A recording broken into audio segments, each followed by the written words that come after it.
somehow at this stage of the tournament. Don't worry about what they're necessarily playing right now. GRX are an exciting team to watch in the 2 games they have played. On the Gambit side, maybe a bit shaky there in their first encounter with GRX, but of course picked it up against KLG. So we'll see what the draft has in store for us. Already GRX adapting to Gambit's win so far. Galio and Alistar both banned away, where the power pick of Aatrox is banned by Gambit. And Gambit did ban away the Aatrox when they were on blue side in game 1, but showing that they still want to take it off the board. They're going to remove the Urgot from PK. I like that a lot. I think that PK is a phenomenal Urgot player, and you don't really want to give him something he's that comfortable on. We're also seeing things like the Akali taken off the board, and this was something that GRX have shown they don't want to deal with. So it looks like pretty standard bans so far from what we're seeing from both teams. Have to agree, there's Varus as well, so 6 pretty standard things, at least 4 that I can note that certainly we've kind of expected to see here. Well, things like the Kai'Sa is still up and available. However, it's not the most played of Stitch. Usually he did prefer things like the Varus and the Tristana. Gragas was the other one that we could think about in terms of getting it for Empty, because Gambit, they put a high priority on taking that champion away from Empty the last time that they played. This will leave 2 big picks now for Gambit. Tahm Kench is a possibility here if they want to go for something a little bit more scaling. However, we have seen that Gambit like to get Lodic on a lane-dominant AD carry. Things like Dilution he can have an impact on, so I wouldn't be surprised if they save that AD carry or bot lane setup till a little bit later in the draft and instead focus on something like the Skarner early on. I like this as well, though. Again, away from Thresher, Edward sticking on something much more standard. We'll take Braum with Alistar off the table. And as you mentioned, Gragas was picked up by GRX, so denying that, as you mentioned. We'll see what the next pick here is for Gambit. Do they just take a bot laner here and say, you know what, we're happy blinding this, or do maybe just take a jungler and keep things a little safe? It is tough to think, because this is actually something I like. Stehos looked very good on the Scion. It's a really safe pick. There's not really too much that can go wrong in the 1v1, so we'll happily take it here. Yeah, I agree, and I think that in the current meta, it's a really nice mix and match for both Stehos in terms of how he likes to play, because he likes to be aggressive, but you kind of need a tank in the current meta, and Scion fills the roles of both. GRX, though, locking in a pretty confident duo in the bot lane with the Lovers. Both Xayah and Rakan haven't seen the most play, but when many of the top supports are banned away, they kind of rise in priority just because of how strong Rakan can be. Yeah, it feels like Rakan can maybe struggle in some matchups, but of course they know Braum is there, so perhaps feeling confident in whatever the 2v2 may end up being. Also like this from Gambit, we heard just then from the desk that they do want to see Diamond Prox continuing to play something with a bit more early pressure, and Talia certainly fits the bill. Had a great kind of recovery game in their win in day 1. Completely agree. So it does also give Kira the option to play something a little bit more carry-focused in the mid lane. However, he often does prefer those control mages. Things like the Rise are still up and available. Candy showing that he does have a pretty deep champion pool, and he did have that phenomenal Yasuo game paired up with the Gragas, so Gambit immediately showing that respect over towards him. GRX showing the same sort of respect towards Kira. Yeah, and Nivea Van away, I've seen a ton of that from him, both domestically and internationally, and Gambit now going to line up their last ban of this draft. We'll see if they... Ooh, yeah, go on. What were you saying? We'll see if they want to continue to pick on Candy. Yeah, I was just about to echo that sentiment. Irelia is something that he played a lot of during the regular season, and they may just want to take it off the board, but they're actually saying that, you know what, Ornn's been really prevalent in this tournament. Really strong engage tool up in the top lane, pretty safe in most lane matchups as well, and so this will give Stejos a little bit more control and power on the top side of the map. Well, we'll see what happens here for GRX, but have to think either, again, continuing to take things away from Kira, because you're probably expecting Gambit to give him counterpick, given what you've shown already, and them to complete their bot lane. So, kind of one pick to think about. They're running the clock down, and they will actually take Kai'Sa, so going to deny that option from Lodic. So I wonder now if Gambit choose to lock in something like the Lucian, paired up with a Braum. Pretty good skirmisher, especially in the early game with how well a Lucian can synergize with the Braum passive. You also have Ashe is something that he did play a lot of during the regular season along with Jhin, but kind of their low mobility is something that I would be worried about going up against a Rakan. And when you think of mobility, like Ezreal was the other one that's a possibility. Not as lane dominant as Lucian, but very safe. And this kind of implies that Gambit looking to play a little bit more around the top side of the map rather than the bottom. Yeah, I think Lodic just taking something self-reliant. We've seen Trist already from Stitch, actually, versus Rakan. He had a ton of really good jumps away, but I think Lodic maybe opting for a bit more comfort. Certainly this is a champion that is very safe. Looks like PK might also be back to tank duty. Happy to take that 1v1 matchup, as he does lock in Maokai. I've seen this already if Candy wants to take it. Blinding Syndra is interesting, but kind of covering from the potential Talia flex here from Gambit. and I think Candy's just going to feel confident, given that he expects Kira to play something a little more passive. Yeah, remember that the Rise could be played into this as well, clearly showing that GRX don't feel that confident in the pick, and instead they're just going to stick with what they know. A lot of good pick potential, a lot of good damage in the early game, especially coming out from GRX. They're not going to be able to have much push priority in the top side of the map with the Maokai into the Scion, but they will be able to play a lot around the bot side of the map, especially seeing as you compare wave clear, you compare the ability to dive, and you can see that GRX definitely have their eyes set on trying to shut Logic and Edward down. And despite showing, some different styles, GRX were willing to play pretty quick, but Gambit, a last-minute swap to Zoe. Very different kind of champion there for Kira, not really the control mage we may have expected, and a champion that hasn't seen that much play in recent memory. No, she's received a lot of nerfs over the last couple of patches, and she did kind of fall off in terms of priority. She doesn't have the same power that she used to have, but still a decent pick into certain matchups, and Kira saying, well, you know what, we want a little bit more damage. That's something that Zoe definitely provides. You think about their siege and their ability to set up around objectives, they have a lot of poke. And what you ideally want, if you're this Gambit squad, is to have GRX kind of walk into areas of the map that they don't have full vision control of, because, and when you don't see things, it makes dodging poke that much harder. So things like the Zoe, the Talia, the Ezreal, as long as they kind of hide in pockets of darkness, they're the ones to get the setup on the Drake early. Then it becomes easy to just throw down that bits of damage, and then should a team fight start, you're in a much better position to win things out. So their team fights will be a little bit harder to play, and I think that in terms of the mid lane, it's fairly even in terms of who's able to get the push and when. But we'll see how things go. I think it's fairly evenly matched. I like both compositions. Definitely a big difference for Gambit compared to the last time where they had losing lanes across the board against GRX. I think, again, sticking more to some of that mid-game style that they're very well known for and did showcase this year at MSI. In general, I think Zoe just... I like it more than Vlad in this spot because Logic is not on as aggressive a pick, so I feel like they're just, again, they need something to kind of get things going and boost them through the mid-game and get a lead. I think that's a good way to do it. GRX continuing to play pretty aggressive as far as their picks go. We've seen already that they're very willing to throw themselves into fights at various times in the game, and they have a go button on almost everyone to try and start a pick or a team fight. So here we are, beginning of day 3. If GRX do in fact win this game, they will be locked in as first seed, and definitely a huge advantage going into those best of 5s.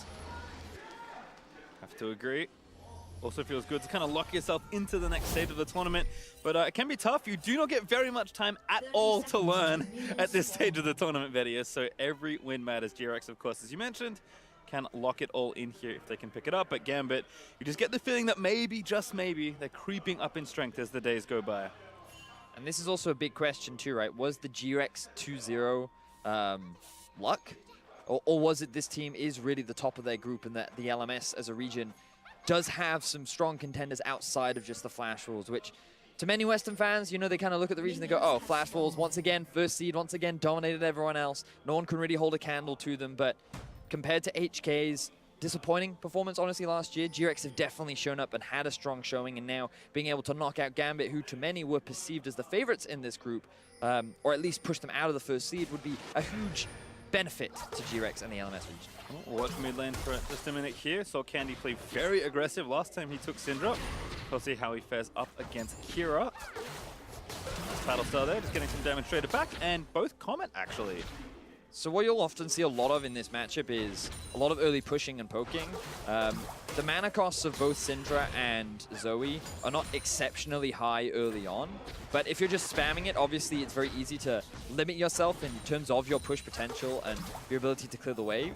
So by going for the double corrupting potion on either side, along with the tonic rune that you have, as you can see in terms of the inspiration tree, it does give you that extra bit of sustain, which means that they'll just keep throwing this poke out non-stop, trying to harass each other and just trying to get that priority on the wave. And right now, Zoe has it, but Diamond not choosing to use that pressure, instead just focusing on doing a full clear on his top side of the map. Yeah, there's actually a lot of spells being used here to try and secure a bit of an advantage. Nice trade of CC. Kira, though, can only get an order, but nice paddle star follow-up. The nullifying orb procced by Candy did manage to get an extra sphere on the end of it. Yeah, nice to see this back and forth constantly. You can see that both mid laners running cleanse as well. If a stun lands from Syndra or a bubble lands from Zoe, usually you die. So it's best to have that defensive summoner spell to just get out of any sticky situation, as Kira He will be able to spot out Empty walking towards the bot side of the map, and you can also see that both Stitch and Koala getting that early push off, kind of as we expected against the Ezreal Braum lane. You're usually forced to play pretty defensively underneath your tower, just doing what you can to farm up and be more relevant once you approach the mid game. Even right now, though, between the two ADs, so feeling pretty good. That does give room for Empty, though, to come here on the right-hand side and take down that Scuttle. Looks like he got... Oh, that's a ward, never mind. As Diamond Prox is going to find him now. Of course, had some vision there thanks to Kira and an earlier ward. He's going to put down a control ward pretty early, actually. Clear this ward away that I believe they knew about earlier. So Diamond has been kind of farming out these first early levels, but he's going to try and get some control back and cover for this bot lane. No, Candy went back very early and has picked himself up a Dark Seal. This will just add an extra bit of sustain to the laning phase, which obviously always valuable to have, but it'll also refresh the wards on his Corrupting Potion, so will allow him to stay in lane that extra bit long. Kira choosing to deny right now, though. He's going to get a couple of CS ahead, although will likely have to take a back timing, given that that potion has been recharged. And Diamond took his blue, and now he's going to take this Gromp late. Is going to be spotted by Koala as he spots down the Scry's Bloom, but nothing too bad. Nice stun from Candy, follows up with the W, and again procs the orb. With the way pushing back, Candy says, no, I want to push this into your turret and apply a bit more pressure. Diamond Prox is hanging around the mid lane because he can see the danger that Kira's in. He just wants to help with the push so that he can allow his mid laners to go back to base. And this is a pretty big window that Candy could use to roam, invade, maybe get a bit of deep vision or look for opportunities elsewhere, because he picked a really good time to go back to base, and getting that early buy will definitely do him a lot of favors, as once again we see a bit of trading down towards the bot side of the map. Yep, Koala attempts to knock her, but doesn't quite land it. Still plenty of safety as he dances back to Stitch. Always got to reference the top lane. Both tanks are farming. Yep, Sion will that's the matchup. Sion will have the push, just because he has that extra bit of wave clear. He's really obnoxious to trade against in the early game. But they won't be super relevant until we approach like the mid-late game kind of teamfight stage. Every so often, you always have to be aware of the potential Sion roam. And do remember that what we saw on day one was actually Stejos going back to base, walking bot, and then using his ulti to set up a play. Now, with an Ezreal lane, you don't typically want to do that, but he may put himself in a situation to counter gank if he could see GRX setting up for a play towards the bot side. Right now, though, just trading back and forth. Tejal's looking good so far, but PK's got a lot of minions to farm as this wave crashes in. He's going to get some trading down. Looks like Empty's here with the Predator pop. He's going to look for this gank here. Maybe a little too far forward here for Stejos. Has the flash. Gonna have to use it, but a great follow flash from Empty and just cleans up first blood. Now Kira is gonna flash in, pops the paddle star, but PK flashes out of the way. Flash picked up by Kira, looking to dive in onto Empty, but needs to land the bubble. Can't grab it, and that's a clean first blood from GRX. Really good start to the game from GRX. They end up going towards the top side of the map where Stejos does have the push. They end up punishing him for it, and Empty, great use of the flash, expecting Stejos to throw it out, and now Gambit looking for something in return. Yeah, Kira looking, he's going to try and find a good dodge there from PK, but he is going to die to Diamond Prox. Nice answer there from Gambit. So Diamond walks around behind the tower alongside Kira because they're expecting PK to still be there, and unfortunately he just didn't walk far enough away from the tower. Stejos had TP'd in, and they were able to find themselves a return kill. But while all that was happening, Candy was just continuously pushing in the mid lane, and he's built up a pretty big CS advantage in the mid lane. Great Dark Sphere buffer as well by Candy. Does get Kira after the stun despite being asleep, but Kira also able to find the trade and now chug some potion charges. Yeah, heal really coming up big right there. Empty now looking for a gank in mid. Coming back at it, doesn't with the flash, but Kira, oh no, portal jump, gets himself ulted, and that's a sitter for Candy to collect. Remember that Kira used his flash up towards the top side of the map. He did have the cleanse available, but it did not matter. Empty was able to land the body slam. He even interrupted the Q from Kira, and GRX will find themselves another kill. Empty, once again, coming up huge. Well, if you are back down to the bot side, you mentioned it already, Vetty, but this pressure from Zaya and Rakan in the matchup was expected, but the tower's starting to take some hits. Lodika's close to 20 CS behind, and sure, he's staying safe, but his pressure still mounting for GRX, and as they picked up kills towards the midsection as well, look for them to maybe carry this pressure either down to this bot lane to look to extend and break open the turret, or maybe to go back top and help PK out, who is maybe going to struggle after that trade kill. In fact, Diamond's back again. Stejos is going to start it up already, burns the ulti, Diamond over the wall as PK with no flash. He's just left out to dry. He's going to fight as best he can, sap the magic where he can. A great set of dodges, but not enough as Empty. Comes Empty. He's going to try and trade back in. There's the ulti, alley-oop towards the turret, not quite in range to get the hit, and the chilling smite channels the W. but can't get back in for the kill. Stayhouse walks away. Not quite enough damage, no flash either. Gambit answering back with aggression of their own as the kill score makes its way to 2-2. Very bloodthirsty early game.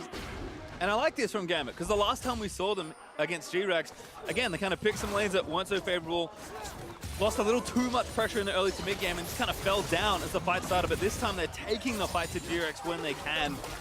As Kira, again, trading with Candy pretty nicely, but Candy up in CS starting to exert a bit more pressure in this 1v1. You know, and you talk a lot about the early game slowly starting to go in the favor of GRX the last time they met. A lot of it was off the back of Empty in his game versus Gambit. And this guy, expectations were low. We heard the analyst desk talking about it, and the guy only played 5 games during the regular season of the LMS. And 3 of them were in the Gauntlet, right? So this guy didn't have a huge amount of experience with the team. He didn't have huge expectations, but going into his first day in the play-in stage, he looked exceptionally strong. A 15 KDA, a goal difference of 15 of 500, and the fact that he was finding so many early kills was pivotal and allowing GRX to be able to come out on top. That's a wonderful bubble. Candy is going to be forced to cleanse away. Kira also dodges the follow-up stun as Koala roamed in.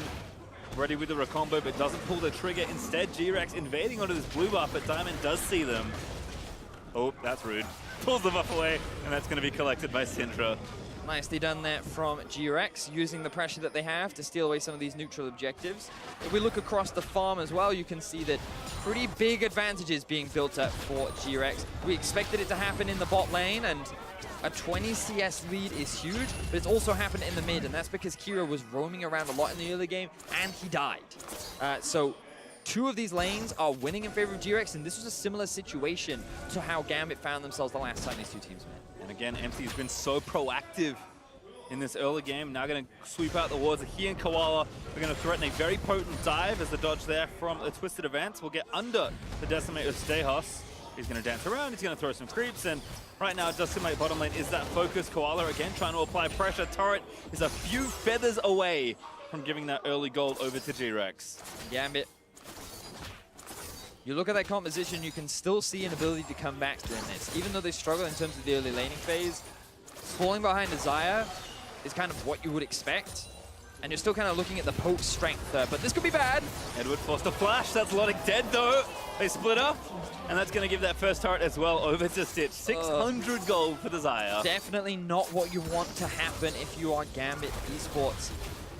They did what they could in terms of trying to defend the tower, but they should have just abandoned it. They should have looked to swap towards the top side of the map, knowing that that tower was going to go down, and perhaps look to play for the Rift Herald. But now, GRX see this play, and they're going for the collapse. DK actually just going to get them off it as the rest of the team is also coming up left-hand side. Herald still out and about, but he's going to leash back to the pit. And with GRX here, maybe they think of starting it on their own. It looks like they're just happy leaving it for now. They've now swapped towards the top side themselves because they secured the bot tower. They're not that interested in the Cloud Drake, and Stejos, he could be in some trouble. Koala again looking. No ult, does grab the knockup though. Stay Hus with a flash ready, but ulti also available. Here's Diamond though. Maybe going to turn it back around. Flash from PK, very respectful. Does not want to get knocked up as 4 from Gambit rotate top. Going to match that spot from GRX's bot lane. But like you said, I think Gambit were doing well to kind of match some of these moments, Fetty, but now they've just made maybe 1 or 2 errors here and there, and they're starting to fall a little too far behind. Yes, they certainly are. The fact that it's a 2,500 goal difference at only 11.5 minutes into the game speaks to the impact that Empty was able to have and how well Stitch and Koala have been playing this 2 versus 2. It's one of the reasons why Ezreal kind of fell off in the meta as well, because often if you're in a losing lane matchup, you can rely on the late game scaling, but Ezreal doesn't have the greatest late game. He doesn't often build towards crit. Kira could be in some trouble. But, oh yeah, that's a really nice Dark Spear! And the ulti enough to kill. Well calculated there by Candy. And Kira, he was just hanging around. He was like, okay, I think I can interrupt Candy's back. And then Candy was like, you know I have all my mana and a full health bar, right? And then Kira didn't use his flash. He didn't respect it. Ends up going down, and the gold lead builds ever greater for that of GRX. Well, we'll get it here again as Kira tried to find it, but here's our Acer Predator replay. So you can see the bubble misses. Kira now has nothing. He should cleanse flash it. He doesn't. He didn't. And he ends up eating... Oh, it's actually only 5. I thought Syndra had been able to put 6 Dark Spheres down, but still more than enough damage to secure the kill. And now GRX. They have control over mid. They have the bot tower secured. They haven't secured a Rift Herald yet, but they can pretty much grab it whenever they want. because of the priority that they have in the top lane, where Stitch will constantly be able to push this lane in. And things are looking really good for GRX in the early game. Gambit, the way in which they come back is utilizing their poke when setting up around objectives, like Ezreal, Zoe, and the Talia. We already talked about how much long-range damage they have, especially in like areas of darkness. But getting those areas of darkness is the hardest part, because when GRX have this much control in the early game, they often have the ability to set up way more vision control. You can see they are at least maybe thinking about it here. Stejos was hanging out in that brush, maybe hoping to catch a straggler, but again, GRX just playing back, respecting some of that pressure and transferring. Looks like to mid lane. This may give the turret over to Gambit, but Koala wants to dive here. Kira, the target predator, already popped. There's a combo. Cleanse from Kira is good. The flash used. They didn't use earlier. We'll save him at least this time, and Stejos in for the wave clear by the looks of things. It looked like the GRX were just trying to zone Zoe away and siege up towards the mid lane tower. But with the Scion here, it may have been enough of a turret. Never mind. 4 members, or 5 members rather, of GRX will be able to secure that as a trade for the top lane tower, and they're more than fine with that trade. I'd love to see them get their hands on this Rift Herald soon, because then they can use it to break a tier 2 tower down, and it will give you that much more control. Well, they don't know, but they're on a ward right now, starting the Herald, maybe thinking GRX were being caught in a back timer. But again, Kira looks for Candy. Great bit of damage. Here's Empty. Body slams in the block to follow up, but Koala maybe going to catch him. Damage follow-up is there. Empty over the wall with the flash, and Kira is going to go down. The Herald, though, did fall. Who is going to grab it? Stitch going to try and get them off the buff as he ulties aggressively forward and pulls back the feathers. Doesn't quite grab Stejos on the end of it. It was Gambit that picked up the Herald, but I don't think they can get the eye. It doesn't look like it, and this is what we were talking about. Initially, things looked promising. Stejos going in. He wants it. Someone's going to try and grab it. Diamond also over the side of the wall, but I think it's just to their death. Stejos still fighting in the pit. Damage is there. Does flash over the wall. Edward burns his ult to make sure he can get out safely. The most tense Rift Herald fight I've ever seen. Oh, great flash there from Stitch. Just barely able to get away from Lodic. It's lost so long. Rift Herald Eye, and it's gone. All right. Successful defense from GRX. Empty manages to time it out.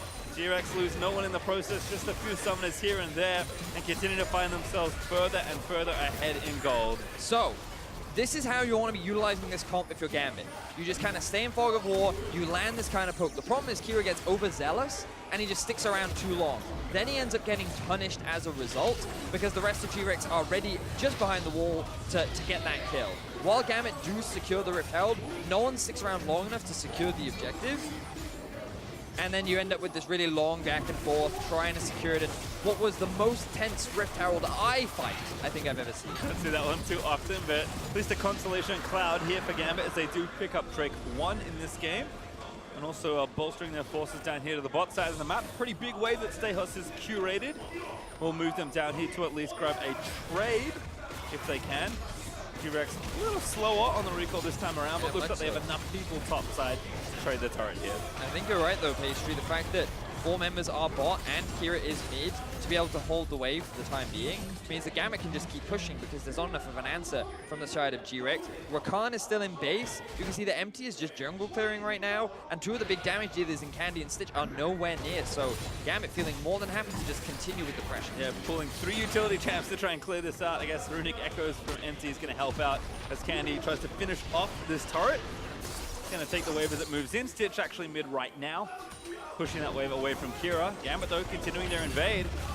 Onto the red buff, might be able to grab it here. Flick back from Talia is good. And Gambit will take it. Candy finishes off the top outer turret. The thing is, for GRX, you can't really contest for the red buff when there are 5 members bot.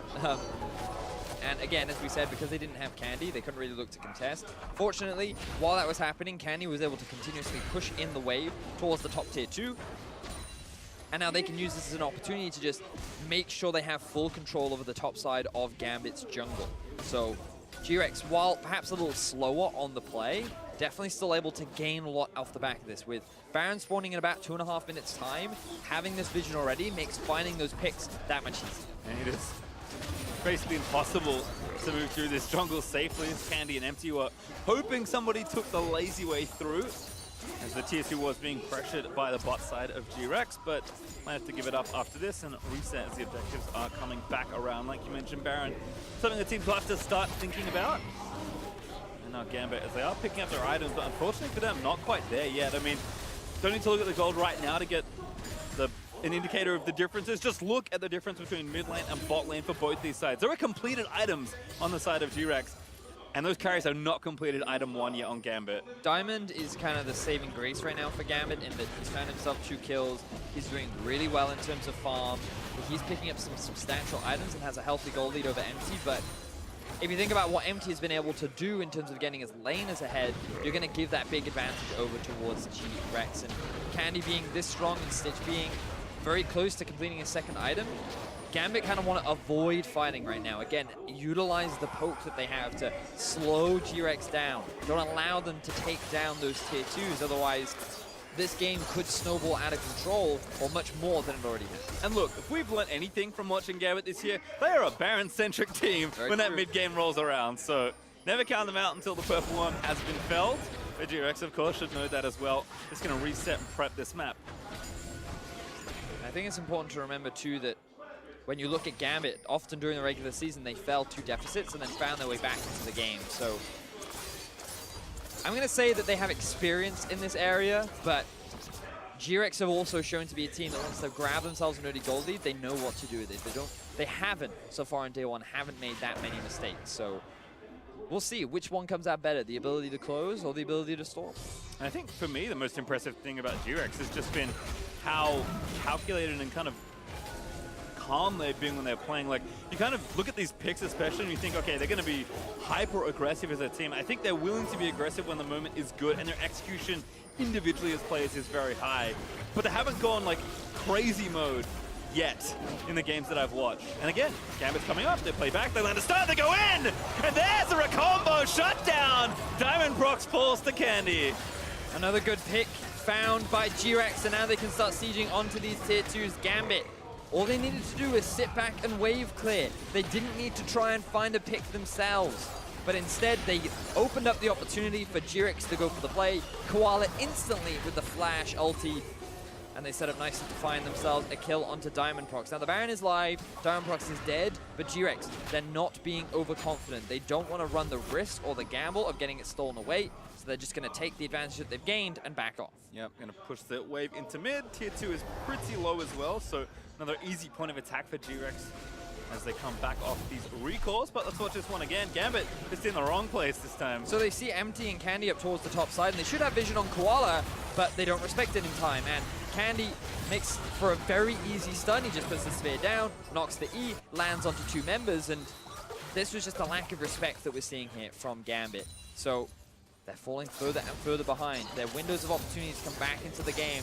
are kind of revolving around this Baron buff right now. They either need to get a steal or they need to find enough damage onto GRX with their poke in order to turn it into a successful fight. But it's difficult because GRX, they have so much pick in their composition with a Maokai flank, the Dragon's Barrel, the Syndra stun, the Rakan engage.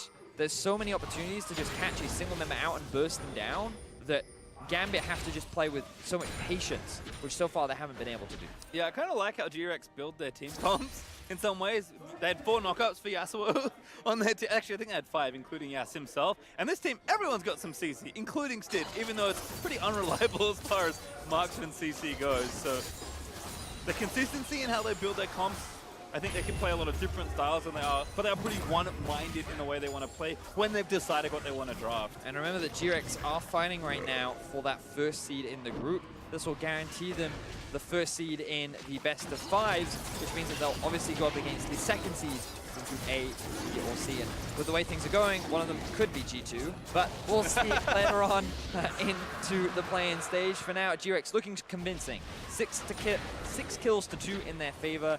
A pretty healthy gold advantage as well. I'm keeping my eyes on that Baron buff. Where is the vision going? Who has control for the time being? Well, 5k up and the Infernal just taken with a second on the way. This turret was going to be pretty straightforward for them to take before. Good wave clear from Kira with the Proto Belt, but not quite enough to get it all. And GRX will collect turret number 5 in this game. And once more, just backing off. Time to go back, spend that gold. Move it out to the other side of the map, move PK down here to the 1v1 and put your teleport in the furthest away lane from the objective you want to play. I mean, this is all stuff that we know, Vidius, but I think, the way GRX play for a team that is so willing to be aggressive and pull the trigger, they seem also very calm and very calculated, which is not something I would have expected. Yeah, I like the way in which GRX are playing right now. I think that they have to be respectful of the 2-item Ezreal. He's now completed both the Trinity Force and Mana Mune, which means that he will hurt. And if GRX don't position in a way which will allow them to take advantage of their strong pick and high burst damage, then the consistent poke and siege that can come out from this Gambit squad could allow them to close this gold gap. Oh, going in actually, Stayos in the front side, going to tank some damage, but good block from Edward. The feathers fly out from Stitch, flank here from PK. Really nice angle on the ulti, but Diamond procs, he's going to be the first one. He's going to cut them off. He might save his team. He flashes over his own wall. As Stayos looks for the re-engage, stopwatches as Koala takes a big chunk of damage from Kira, but they left the Scion out in the front side, and GRX swoop in for that kill as PK diving back in towards the rest of Gambit. Zombie Scion buying a bit more time. Drowsy onto empty is going to move Kira forward as Candy is going to let the ulti rip. Needs to follow up the stun. Not quite enough distance as Kira will get away this time. Pretty close fight between the two teams, but GRX are the ones that find the kill and are the ones in control. They're now making their way towards the Baron. PvP Steros is dead, but that is a low death timer, but his teleport is not available. Koala trying to run interference, doesn't have too much left on the cooldown side. He's going to pop the blast cone and just try and zone Diamond out of this, but he's walked back around. I don't know if GRX can really stay. The bubble from Zoe. Koala again, he's trying to keep Kira out of there. He ignites him down, he might get a kill.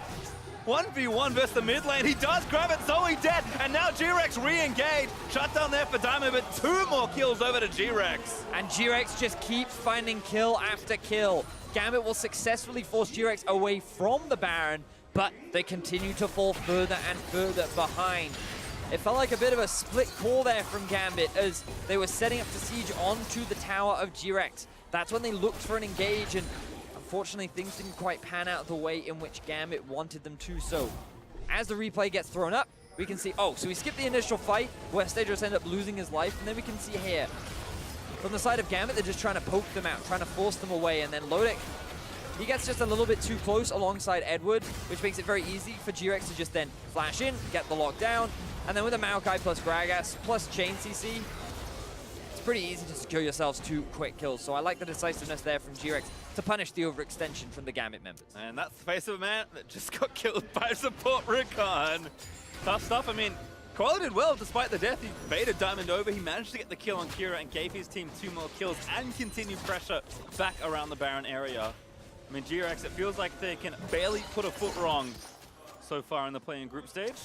That gold is continuing to grow. Showcasing the damage output that Kira is capable of with the Zoe, if you do have enough time to land that poke, but it's still difficult when you get forced into these fights. They're going again, straight in onto Stayos. No, they've got enough damage to at least force him to use cooldowns. He does flash away. And again, they'll continue to try and zone Gambit away from the Baron pit. Nice bubble though. Only onto the tank. PK will walk out of that one pretty simply. But now just both teams grouping. Gambit yet to land any poke, really. Not able to properly utilize their composition. Can be tough when, again, your lanes are getting pressured, which has really been what GRX has done. Here we go. Right to Story pop by PK. Stun is going to miss there from Candy, and that's nothing actually for GRX. Yeah, good disengage there from the side of Gambit. They utilize the range and slow CC from Diamond Procs. While they do get the flash out from Stagos, GRX still unable to find the fight, but here's PK on the flank again. Another glorious angle here from the Maokai Kira. Maybe the first bit to tie it up. Both mates is going to get locked down. They need the jungler. They're going to look to take him down. Diamond will fall to Stitch as Stayos boosted into the team by the Gragas ulti. Candy dominating as Stayos goes down again. And GRX with the jungler picked off might look to chase more. They want another kill. They want Kira. PK finds the lockup. Empty able to grab it. And Baron's on the table. We'll see if they push or go straight to the worm. GRX looking good in their first game of day 3. They were able to find themselves 3 quick kills as a beautiful flank from PK was able to set them up for success. The Baron is now in their eyes. 3 members of Gambit are dead. I don't know if they can challenge this. And Candy zoning Has to be careful of Lodic, perhaps. The poke is pretty strong in these situations, but Koala going to come out here as well. Moves the shield back around. It will take a miracle steal here from Lodic, who doesn't even have his ulti, and that combo from Candy demolishes the Gambit AD carry, and GRX, they'll get themselves a kill, and they'll get the Baron. An exquisite pick there from Candy, who's had a fantastic game. 6-0-2 on the Syndra. Will shut down the Ezreal and will allow the Baron to come through. So keep your eyes on the minimap. You can see the Maokai sitting in just behind Kira and Diamond Prox, and those are the two targets you need to lock down. The moment they are, Stitch immediately jumps onto the backline with PK. You combine that with Koala as well, and they have more than enough damage to kill the jungler. Then it's just a matter of systematically working your way through whoever is left, and the moment Kira uses his ulti, he's saying, Maokai, Maokai, please root me. He does so just so, and he very double kill. greedy portal jump, but again, Gambit, they try something, they know they need a miracle around the Baron, and unfortunately, Lodic gets exploded. A lot of damage. Squishy Ezreal, man. Almost a 4-item Syndra.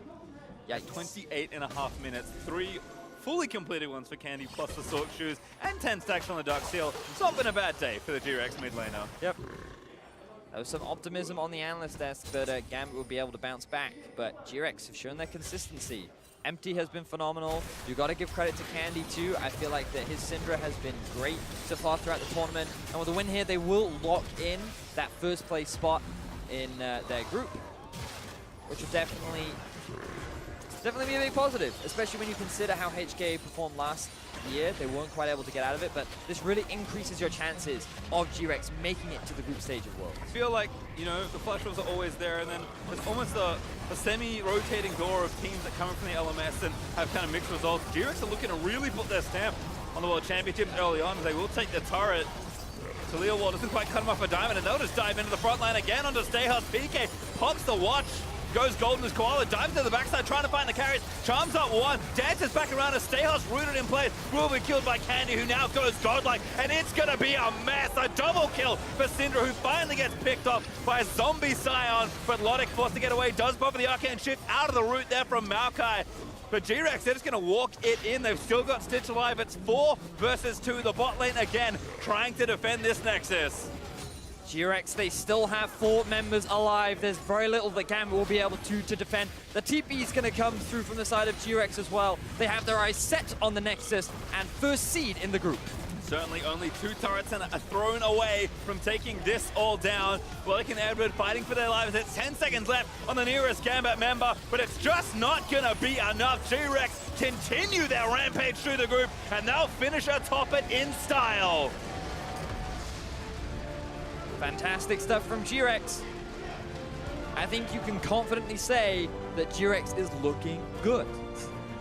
There were question marks. Will they be able to maintain that consistency? Will Gambit be able to bounce back? But I feel like GRX, once again, they drafted a strong 2v2 lane down towards the bot side. They demolished Lodic and Edward.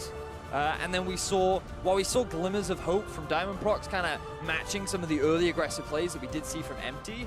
To me, it just felt like that Empty was the one coming out on top, and because he got his laners ahead, they then used that lead to shut down Gambit's laners. And so while Diamond Prox was fed, Kira ended up falling massively behind in the laning phase. Lodic couldn't compete with the amount of damage output that Stitch could throw out. And even though PK was down, he's a Maokai, so he always was relevant later on into the game. And with some fantastic flanks, they were able to find some really convincing team fights, and overall got themselves a very solid win. Yep, looking good pretty much across the board there once again for GRX.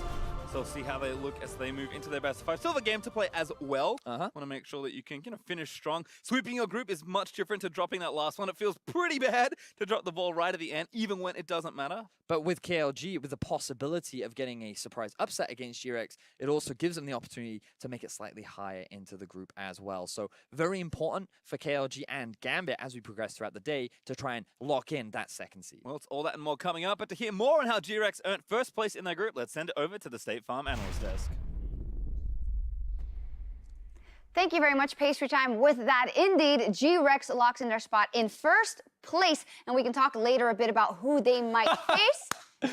I hate production. Oh, yeah! Zim, I just told you I was going to drop it, and now, well, hey, we've got a reason now. If you're not following, we're trying to get a new nickname for Mark because his actual one is not that impressive. Whatever, that is not important right now. I like your nickname. GRX's victory is what we should be talking about. Very impressive once again. It wasn't really all that different from when they faced Gambit on day one. They were still very much the stronger team. So let's talk about compositions. And if you guys can tell me what you think the goal was of Gambit's composition and why that Zoe came through, I would love to know because I wasn't sure. So I'd say far back in the meta, we saw a lot of Zoe Ezreal just because it's great pick potential, poke a lot of it. So if you can get out of the laning phase as group mid and you can find some pressure, I think that's the win condition there. But the issue here is just that Zoe has a tough laning phase in a few of these. And this is a last pick Zoe, knowing full well you're going into Syndra, where you're going to be main pick priority. I know he has cleanse early on, but that just meant that they were once again, this is an issue where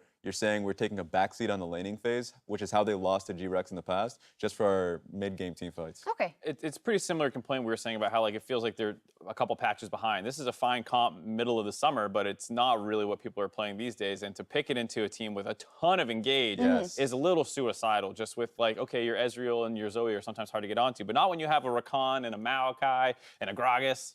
It's too easy. And especially if you're up versus a team that showed you on day one that they have a lot of synergy between their mid laner and their jungler. And I think we saw that once again coming out of GRX. Candy and Empty together are forced to be reckoned with, and also had some of the picks that do that very well. Right, and to Raz's point just about how they had all these losing lanes, it allowed them to track Diamond extremely well in the early game, which is one of the things we were highlighting in the win conditions. So this bot lane pressure, they are able to get the vision cone onto him. That allows Candy to play all the way up in the laning phase, and he starts chunking him out. And he is able to force Diamond to do what no jungler ever wants to do. He just has to run mid and push the wave for his mid laner. And this means a lot for bottom lane that now can actually run in and take a lot of skirmishing power, because they know that the aggressive jungler that wants to find ganks topside is now out on the map topside.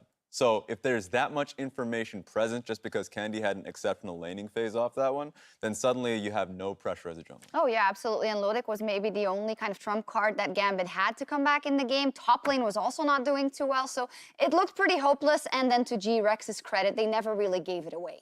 No, and I think that's what's really cool to me is that like at different points in the game, everyone's going to step up at different parts. So obviously the early game was a lot of Candy smashing their bot lane, smashing, getting huge CS leads. But then the entire team really does come together throughout the rest of the game. Yeah, it does. There we go, Empty. And this was just great from Empty to begin with because he does follow the flash. And so we just get a lot of ganks coming out of him. Remember this gank coming from bottom side? That was because there was so much top side presence going up to the top side of the map to get the gank going, that there were no vision to catch out Empty's gank bot side. So this is just an instance where Empty once again has an exceptional performance, backing up Candy in the mid lane. We already saw that in the past 2 games. It seems like this is just going to be a consistent factor. Oh, absolutely. That mid jungle is insane. I think Candy does also have a lot of innate qualities, and that's why he is our MasterCard player of the game. Candy with some awesome Syndra moves all over. And yeah, on the flip side of that, Kira is just someone who, for me, has fallen a bit from grace, and Candy exposed him in this one. Yeah, it's a bit of both. You're right.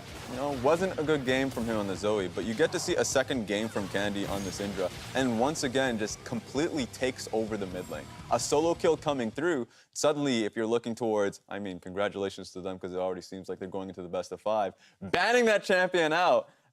And it still feels like if he gets banned out, you look towards the Yasuo. He has a larger champion pool. He just has such a presence in the mid lane. That's what I really like about him is we've seen the Cassio a couple times. Now we've seen the Syndra a couple times. And then the rest of his history is almost all on Assassins. So you know that he has a lot of different styles that he can pull out, which I'm really excited in a best of 5 series. Oh, yeah. And going forward, let's take a look at the standings. As said already, GRX has locked in that first place.